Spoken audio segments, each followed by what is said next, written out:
Good afternoon. Welcome to this week's episode of Safety Culture Solutions, brought to you by Safety Culture Strategies. I'm Mike Kinney, your host. Each week we have the pleasure of bringing different guests in the studio remotely with us, and literally from, let's say, outside of the United States as well, because we got a lot of good friends in Canada that we've had on the show. And we talk about some of these strategies and solutions about what it really means to have a positive safety culture, because there's so many moving parts. My latest book, Navigating Your Safety Culture Journey, it's I think about 250 pages worth talking about some of these topics. So I am confident you're going to enjoy this week's show. I'm really pleased to have Mr. Rod Farris with us. And Rod is the author. Ron, gee, brain damage this morning. Ron is an author, keynote speaker, a human and organizational performance specialist. He is also principal consultant and business partner of Human Organizational Performance Enhancement, or HOPE, as well as consulting and chief operating officer, COO, for High Reliability Training Incorporated. Ron served 8 years in active duty in the U.S. Navy nuclear program. He qualified on 4 different Navy reactor types and is a chief machinery operator while on board the USS Nimitz aircraft carrier. He is a senior reactor operator at Argonne National Labs Experimental Breeder Reactor 2, very cool piece of technology. And he spent 27 years at the Idaho National Lab, IEL, where he's an accident investigator, safety engineer, human performance manager, and human factors research scientist. Ron has authored several human factors technical publications and documents while employed at INL, and was previously an adjunct professor at the University of Idaho, teaches courses in support of the Human Performance Certification Program. He has also provided practical and classroom support for the Nuclear Regulatory Commission, Electrical Power Research Institute, Department of Energy, nuclear and non-nuclear energy sectors, mining, as well as the petrochemical industry. Ron holds a Master's of Science degree from the University of Idaho in Moscow, Idaho. Ron, welcome to the show. Glad to have you with us. And near as I can tell, when we consider some of these aspects of especially human factors and how they contribute to a positive safety culture, in my humble opinion, you're probably one of the best go-to guys in the Western Hemisphere. I may be a little biased, but I think you could help people out. Well, I appreciate that, Mike, and thanks again for having me on the show. And hopefully, our conversation lends some folks some nuggets. I always think, if I'm going to listen to somebody, hopefully I walk away with one of the gifts they have to give. And there you go. I'm sure I'll get one from you, and maybe you'll get one or two from me as well. So it's a good swap, right? It's a good swap. We have a lot of topics we want to address today. After the break, we want to talk about your brand new book that's, breaking news, ladies and gentlemen, boys and girls, for all our viewers, Critical Steps, Managing what Must Go Right in High-Risk Operations. So we're going to be talking about that after the break. You've heard with a lot of our different featured guests talking about risk. And candidly, what I've seen, Ron, is a lot of operations that they don't have anything to do with a commercial nuclear reactor, but they could definitely be a risk you got to keep an eye on. Absolutely. In fact, we work with a cross-cut of organizations in various work domains, and we're always trying to learn what we can from them. What I find most interesting is not how folks fail, but more importantly, how do they succeed? What are the things they're doing to be successful despite dysfunction, tough procedures, tough work environments, limited resources, lack of support necessarily for the work that they do, even sometimes a lack of tools. And yet, despite all that, what I find most interesting is how the frontline workforce, no matter what the work domain is, overcomes and creates a level of safety despite that difference between the work as imagined, how the organization thinks things are going to go, and what really does happen. And their ability to close that gap, to me, is probably one of the most interesting aspects of my work, is getting out in the field and capturing that and understanding it. You're right on target. I've spoken before national conferences. In my humble opinion, the people that know most about the hazards and the best way to control them are the ones that do the tasks every day. They spin the wrenches, they process the reports, they truly understand what goes on that day-to-day iteration. It's like you're saying, work is performed versus as imagined. So if we step way back about 50,000 feet from what you've been seeing, what's examples of positive safety culture that any company really needs to either make sure they still got it or something they need to figure out how to get inculcated into their organization to help achieve a positive safety culture? So one of the things that, and I think you're starting to hear this a lot from a lot of the industry experts in high reliability organizations and human and organizational performance, HRO and HOP, if you would. A lot of the industry experts are doing this thing where there's this focus on what is going right within the organization, and then figuring out how to emulate that throughout the entire organization, so you don't have like one small work group who's found that recipe for success, but taking that information and saying, okay, they're faced with all the same thing everybody else is, but they're the high performers. And it's not just because they have the best workers. There's more to it. And what I would tell you, what I have found is it's leadership. When leadership embraces safety culture, and if you would, a culture of reliability, creating a reliable process, knowing that when they do something, that they're going to get the outcome they expect. And quite often what I've seen is there's a recipe for that. And what it comes from is that leadership and focus on safety culture and helping that organization overcome the dysfunctions and some of the challenges that all workplaces have. And it doesn't matter what work domain I go look at. Well, and that's a nice segue for the next topic is to help achieve what you're just talking about, having leadership kind of set that standard. What's a few critical skills to help leaders? Because I'm highly confident the majority of leaders really want to do the right thing, but sometimes they aren't quite sure what it is. Sure. To me, the most important thing that good leaders do, and we see this consistently, there's a couple, three things that they do. One is they're always grooming somebody to replace them. So nobody's here forever. We're all challenged with time, and we're going to be gone at some point for a variety of reasons. Move on to another job, retire, or some catastrophic event puts us in a position not to be there. Good leaders are always grooming that person, because what I'll tell you is low performing organizations, you go there and what you find is these leaders haven't done that. And then they make all these claims why they can't attend the training, they can't go to this, they can't adapt to that. They have no defense in depth for their own position. That to me is one of the most critical components of a good leader. Well, that's interesting. You talk about defense in depth, and that's a term that's critical in the world of nuclear safety and systems safety of the primary, secondary, and tertiary barriers. And yet, like you're saying with some of these leaders, there's nobody on the bench. There's no successors for them.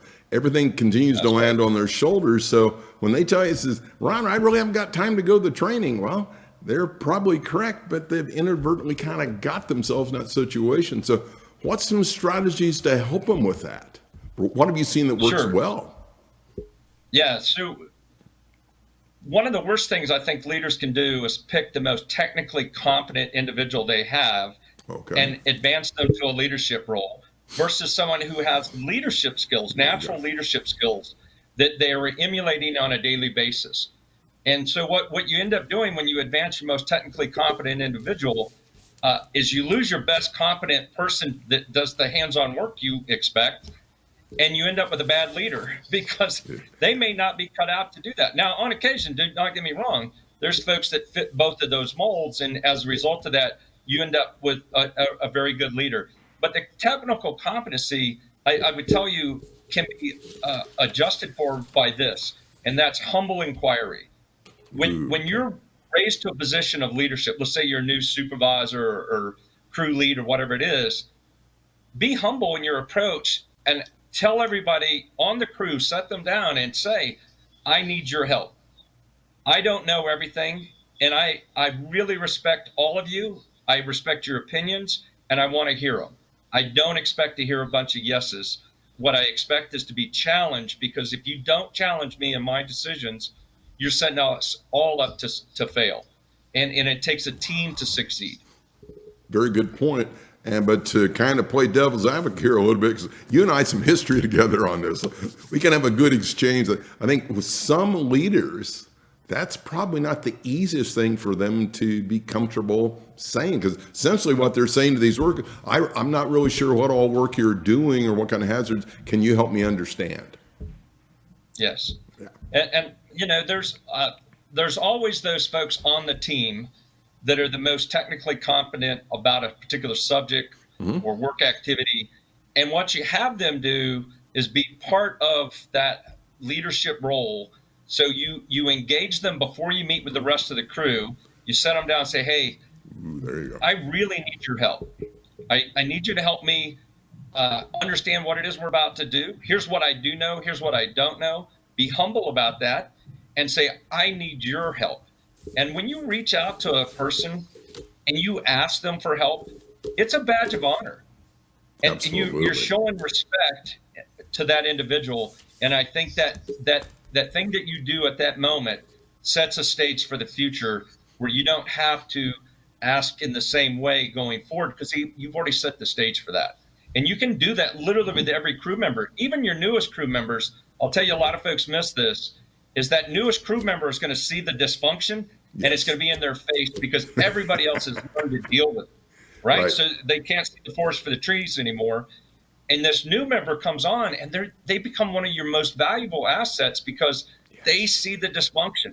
Ask them to tell you what they see. So you take your most senior and you engage them this way, and your most junior engage them that way. And pretty soon you get this very cohesive team that really helps define safe operations within your organization and produces the outputs that you expect and protects your assets from potential harm.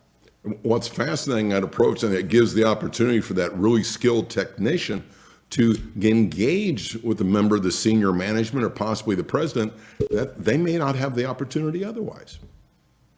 That's absolutely right. And, when we put people in a position of responsibility, they become responsible. It's not much different than when you're children. If you give your children responsibility, all of a sudden you have a responsible child. And adults are no different. When we become responsible for another animal's life, like I have dogs and horses, I feel some responsibility for their welfare, whether it's their health, their food, their whatever the resources they need. It's no different than in the workplace. And I think it transcends. So real quick, before we go to break, I want to learn a little bit more, make sure I got this acronym right. Human Organizational Performance Enhancement is HOPE as the company. Can you give us a little thumbnail on you, because you guys are kind of on the leading edge of a lot of this human performance stuff. I got to be candid.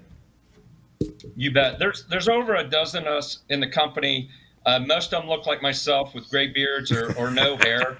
And all of us come from a variety of work domains: Department of Energy, Department of Defense, oil and gas industry, petrochemical, and nuclear.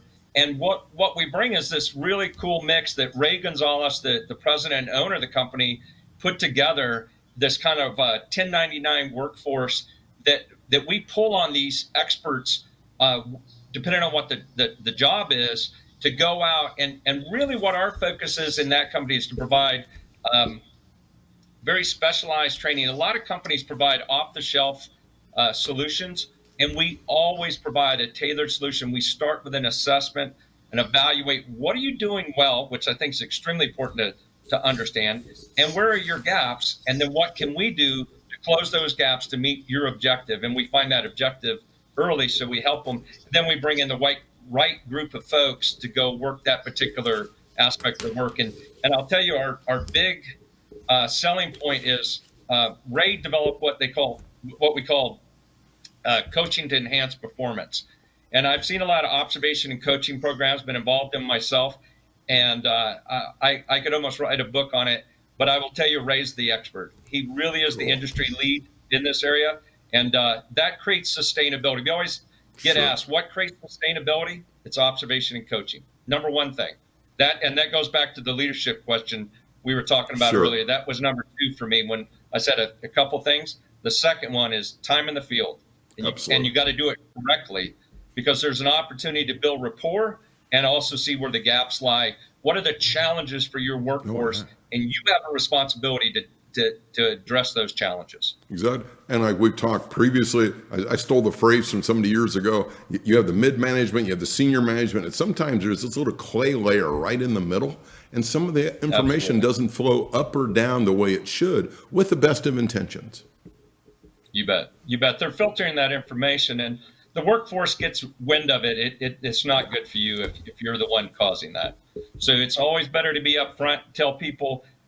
People respond better to the truth than they do half lies. So I just say, be upfront with people. It'll come back to bite you if you don't. It's going to come back to bite you. Well, we're going to come right back. We're going to go to commercial. Don't go away. We're going to learn a lot more about risk and this brand new book coming up. Stand by.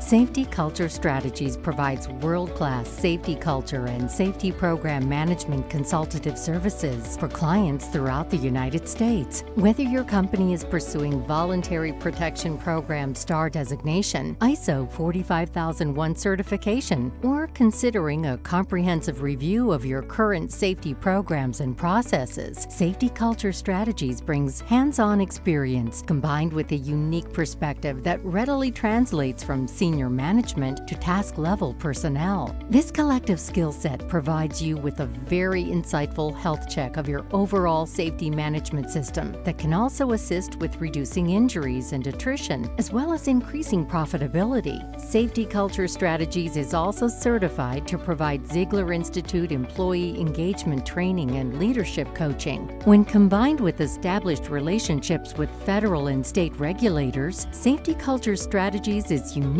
positioned to assist the safety culture efforts of any company. For additional information, visit www.scstrat.com or call us at 702-780-1410. After all, every company has a safety culture, but is it the culture you want? And we're back.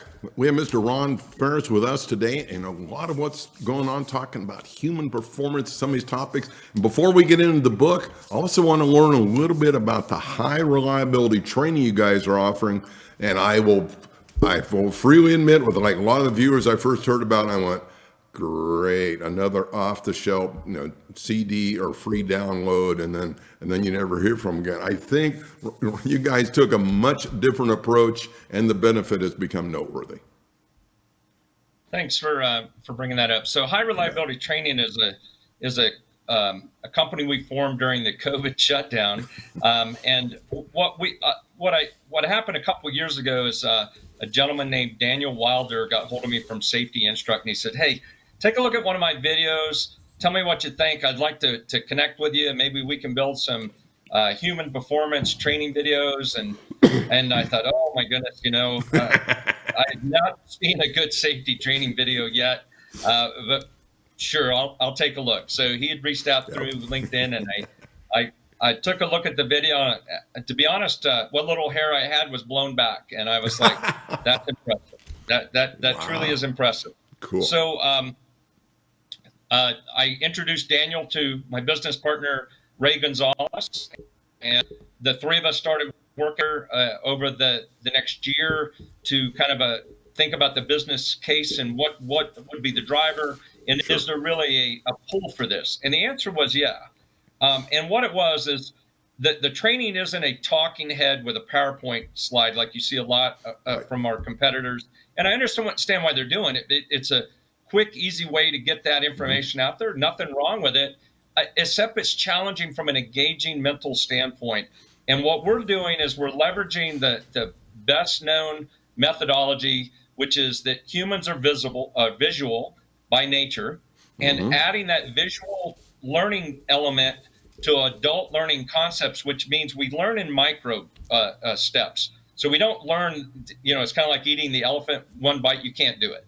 So we break that elephant up into multiple little chewable bites, if you would, and we present it from a perspective, this human and organizational performance and high reliability organization information in a way so that you connect that information to something everybody can relate to, whether it's driving a car, walking down the street, jumping in an airplane, flying across the country, because we as humans make better connections to things we already know and understand. Then we transcend that information to help them make the transition over to understanding how does that apply in the workplace. And we have interactions every few minutes along the way on this video. So when we're talking about video, it's video from the field.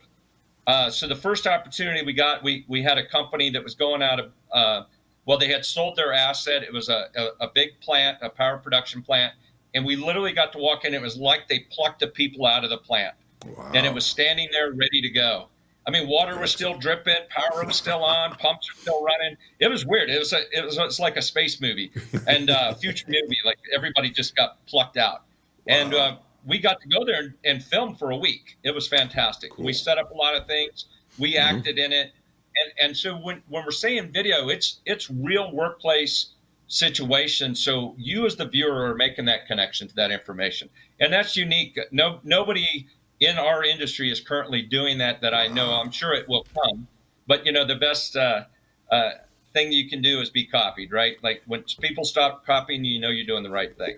Yeah. See, that's one of the greatest compliments about people who want to start copying some of your stuff. So what's been the feedback from your clients so far on this? Yeah, so we've presented it to a big variety of work domains. I won't mention any particular company, but companies that deal with uranium materials or mining or even oil and gas and obviously some nuclear operations. And the feedback has been fantastic. They really love the format. They like the interactions, the test for understanding or checks for understanding. And one of the other things I'll tell you that's really important, I learned this from Tony Mashera in his book, Risk-Based Thinking. At the end of every chapter, I love what Tony did. He says, things you can do tomorrow.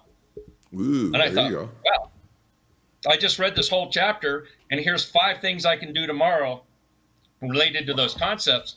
And we do the same thing. I R&D'd that, ripped off and duplicated that principle and said, we put it in all of our training. Every module of the training ends with that thing. What can you do tomorrow? And then we put that in a summary for them at the end of the course. It's a handout they can print. So not only do they take the visual, there's handouts along the way that they get to gather as they progress. And when they walk away from it, they have this nice little pamphlet set of things, and not a bunch of PowerPoint slides, but actual content information, tables, visual aids, different things, all put together so that they don't walk away forgetting what they just learned.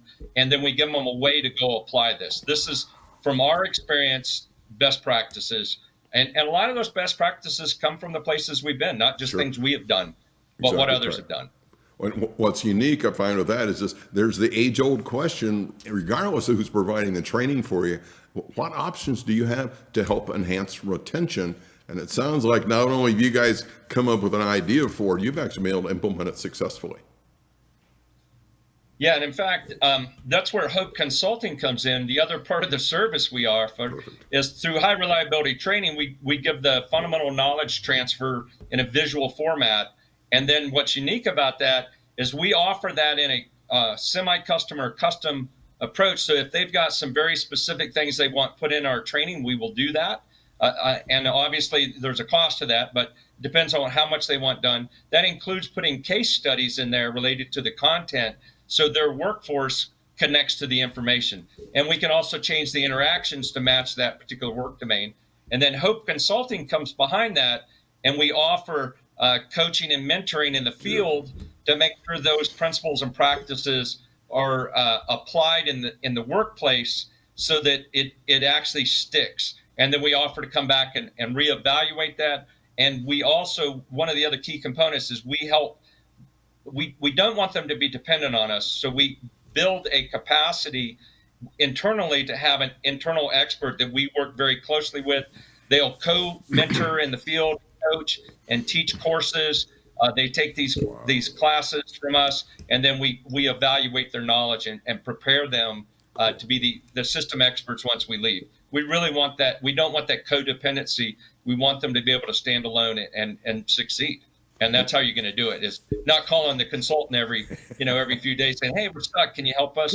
They need to have that capacity. And we leave them with all the tools and methods and documents, if you would, the foundational documents like operational excellence, those sorts of things, so that they have a parent document they can refer back to, as well as the training information. Well, and what's unique with this and what Hope is doing, because a lot of consultants, as soon as you get the contract, your whole goal is to get the next contract. So you just never leave the company, right? You just keep getting more billable work. Whereas what I'm understanding with the approach of Hope is you go in there with the intent of being able to bolster some of that internal talent so that they are able to manage this on their own on down the road. Then you could still pulse them on occasion, or they'll be be glad to ask their questions, but you give them the capability where they can become self-sustaining. You bet. And then, really the follow-on service to me is if we come up with something new that expands on what we've already given them, or if they would like us to come back and do a independent assessment of how they've been successful. In fact, in August, I'm going to go out to Wyoming and do that exact same thing, is go back and assess. They've been doing this over a year. Due to COVID, we were a little delayed getting back, but that's okay. Now we'll get back there and assess for them. And it's to help them, to show them the gaps that we see post-training and implementation and reinforcement of the standards that they set for themselves. Perfect. A couple other questions before we get done today. So, and I always love the answer to this one. So Ron, you've been at this a while. You are exceptionally well versed in human performance, understanding critical steps and the risks. Who would you view was a key mentor or advisor early in your career that made a big difference and assisted you with this tremendous trajectory of your career? Well, I got to give credit to Ray Gonzalez, to be honest. Him and I spent a lot of time debating the subject, challenging each other and coming to conclusions. And as a result, I think we have a better company, better product. And, Ray's been fantastic in doing that for me. At Idaho National Lab, to be honest, I got my initial training from a gentleman named Shane Bush. A lot of people may know him at Bushco. Shane did a great job providing human performance training at Idaho National Lab. I ended up picking up that program and training over 5,000 people there, so I became very versed in the subject. But he gave me kind of my start. But the University of Idaho had a program in place, and I ended up, as soon as I graduated my master's, I went back teaching that program, or parts of it. And folks from the Idaho National Lab were there teaching courses. And I got to give credit to those professors, adjunct professors that I learned from. And it was a big variety of folks. I can't really pin it on any particular one. And I would tell you one other mentor is my co-author, Tony Mashera. Tony's the author of many of the Institute of Nuclear Power Operations manuals on human performance. Brilliant individual, been around the industry for many years. When he left INPO, he was the first consultant I hired as the manager at Idaho National Lab. I met Tony through my colleague who was a PhD that worked for me. And he said, we need to bring Tony in. And I said, well, who is he? And once he told me, I said, absolutely.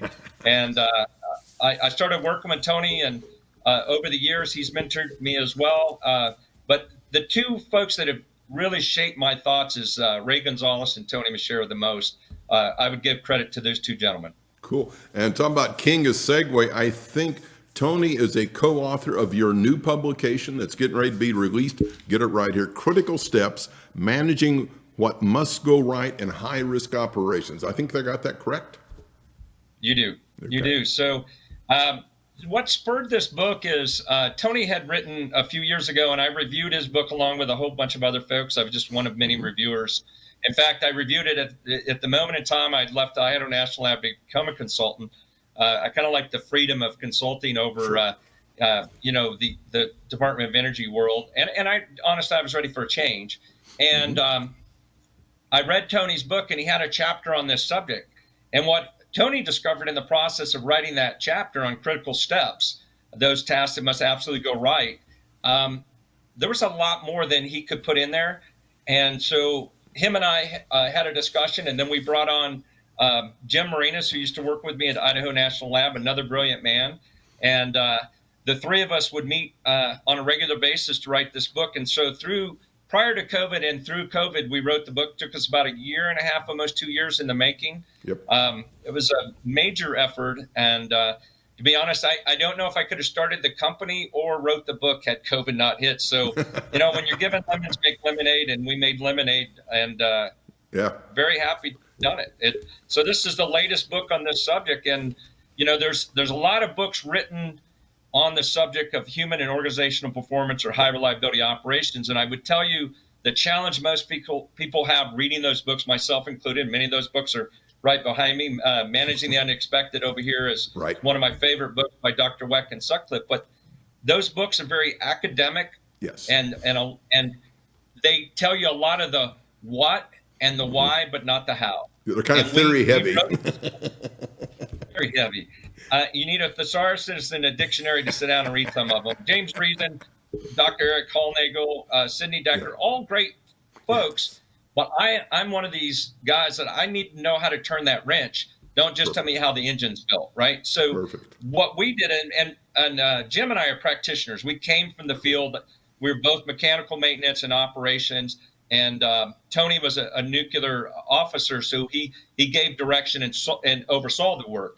So we all brought our own unique perspectives. And what we did is we made this book a practical solution to this problem of managing what must absolutely go right. And I'll tell you where what spurred it for me is the idea that if you sit down and ask in any pre-work discussion, pre-job briefing, what's the most important thing on this task? If you got 10 people, you got 10 answers. Yeah. And there's not 10 answers. Correct. There's just not. And so what I would say to people, and then the other component, so there's two parts to this book, what must go right, and then if it doesn't, then what, and who will do it. And what you find out when you go to these pre-work discussions is most folks will say, what's the worst thing that can happen at the end of that briefing? And folks' typical answer, somebody's going to fall down, somebody's going to get killed. Well, that one, it's not actionable, and nobody walks away with knowing what to do when that bad thing does happen. Very good. And point. so what you actually find out, this is why firefighters, police force, military all train for the worst thing that can happen. Yes. Because they have now a mental model of how to address it when it does. Yes. Well, the next best thing is at least talk about it and know who will do what when it does. To me, that's going to be the most important thing that they walk away with, because there's always the potential for human fallibility, right? Exactly. So correct. what I would say is what must go right is finite, and what can go wrong is infinite. Do not talk about infinity. Talk about specifically what must go right. And if that thing that we're talking about that must go right does not, then what? Not all the things like an airplane can fall and drive into the building or fly into the... No, what are we talking about? What are the sources of energy? What matter will be transferred or transmitted or information transmitted? Those things that are what we call the built-in hazards of the work that's being done, whether it's rotational, electrical, mechanical, working at heights, those things introduce hazards. They're the built-in hazards that we use to create work and value for the organization. But then we got to say, what are my assets to be protected from those built-in sources should something go wrong? If I lose control and I lack precision in execution of that task. That's what this book is about, and it's very, very important. Totally correct. And obviously for the viewers, this is a book you're going to want to get in front of your desk and read a lot. Give you an example. One of the things that fascinates, I'm going to read this verbatim. The goal of managing these critical steps is to maximize the success. And this is how the book defines success: safety, reliability, productivity, quality, and profitability. So I went, yes, that there's so many parts of this to be able to assure success. Because Ron, like you and I've talked before, and we've chatted and seen each other, across the Torrent Energy Complex, you'll see some of the sites, safety is always job one, safety's first. Well, what's fascinating, I'm always seeing with your book, that you guys are going that way to recognize there's lots of moving parts of this that you want to have them interacting together. And that's how you get true success for the organization. Yeah, and I would just add one more thing. So people have a hard time connecting. How does managing what must go right bring profitability or efficiencies? And I'll tell you, this is where it is.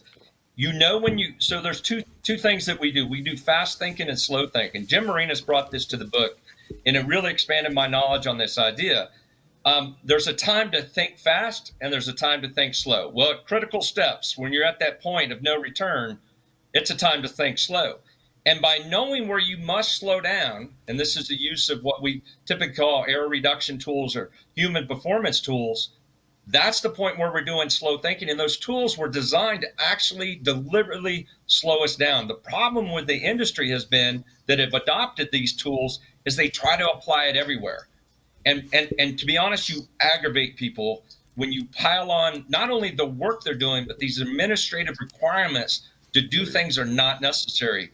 And what we've discovered, being in the field for many years doing this, is that there's a time to use these human performance tools and apply them to the risk important actions and the critical steps. And knowing that point allows you to have efficiencies because you know when you can go fast and when you absolutely must go slow. And by doing that, you speed up those processes that are reversible, that don't have a negative outcome. There's no potential for a negative outcome. And we set the stage for putting efficiencies back into the process that, unfortunately, especially in the nuke industry, we slowed down so much that it's painful. And I had gone to one of the facilities, I won't say which one of the companies, and I'd gone there to do some research. And all the folks looked at me. I was there to look at how technology could help human performance, human fallibility. And they looked at me and they pulled up all their nuclear jewelry, which is all these human performance tools. And you know what they said? I thought I never got it. I hope you're not here to give us any more of this crap. I fully understand. I'm not, but I'd like to know why you think that's that way. And basically what it was is, if a little is good, a lot must be better. And every time they had an event and there was some human performance issue, more stuff they on the jewelry. piled more and higher. It just got ugly. And they hated it. We fully understand. We're towards the end of the show, believe it or not. I think we're going to have to bring you back because there's lots of facets of this thing. You guys have a lot of grounded intelligence on. So, Ron, before you leave, you've had the pleasure. You've been in a lot of national conferences and worked with organizations. So you're speaking to ASSP, or the list goes on. And at the end of your 45 minutes, and you have your Q&A. And you're going to step off the stage and big round of applause. Everybody's chanting your name for you. What's 2 to 3 things you hope that those listeners take back to their individual companies and actually apply?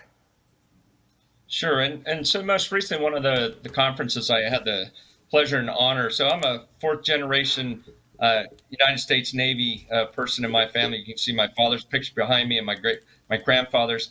And I'll tell you, what I really hope they get is my passion and understanding and belief that saving lives as a result of what we can learn from each other about work and the success formulas for leadership, safety culture, and performance in combination. How does that work together? And I really, I just presented to the entire Department of Defense safety organizations. It was all 5 branches, all across the world, thousands of people, several hundred attended live my presentation. And I would tell you, they love the idea of critical steps and building a capacity to fail safe. And those are the 2 of the things I really love to talk about. And building that capacity to fail safe that Todd Conklin presented at a conference I was at many years ago in Toronto really set the stage for me to think, now, I like the way you talked about it, but how do you go do this? Yeah. And so Todd's a great speaker. He's very funny. He's very entertaining. And I love him to death. In fact, I was just on a podcast with him as well recently. Yep. And Todd, he asked us, what was some of the big things? And I said, to be honest, out of this book, augmenting worker capacity, right? The worker's capacity to close that gap as work can imagine and work has performed to bring safety, I think was critical in this book. Very few people talk about it. And we devote 20 pages to that subject. It's that important. And then this capacity to fail safe was such an important one, is this idea of how do we help folks recognize what must go right, and then when it doesn't, what they can do. Build in that capacity to fail safe, and we will be a safer organization. I got a lot of folks come up and want to talk to me about that, and so I'll go sit down and have a beer over that subject anytime they want to do it. So. Well, speak about having a cold, and we got to hook up soon. I'm going to be back up in Idaho, and last time I checked, there's some pretty good bars right down there by the water, if I recall correctly. Yeah. Idaho Falls has grown quite a bit since you've been here. We've had a big influx during COVID. Our campgrounds have been full over the last year with everybody coming out here to fly fish and recreate and work remotely, which was interesting. I mean, they came here and worked remotely, and a lot of them said, you know what, I want to stay. Now, bad for me, good for them, but Idaho is a wonderful place. Just remember, if you try to come, we have 60-degree swings, so pack for everything. Kind of pack for everything. Well, ladies and gentlemen, that concludes this week's episode with Ron Farris of Hope and the High Reliability Training Incorporated. Ron, we can't thank you enough for being on the show. Apologize, Rod on the front end. I just don't engage my brain, as you know, in advance. Thank you again for being on the show. And ladies and gentlemen, until next time, we hope you join us for next go around. You can reach me. I'm Mike Kinney. I'm with Safety Culture Strategies. The phone's 702-780-1410. My website's www.scstrat.com. Email, got to make it simple, mike@scstrat.com. Until next time, enjoy your safety culture journey and have a great week. Bye-bye for now.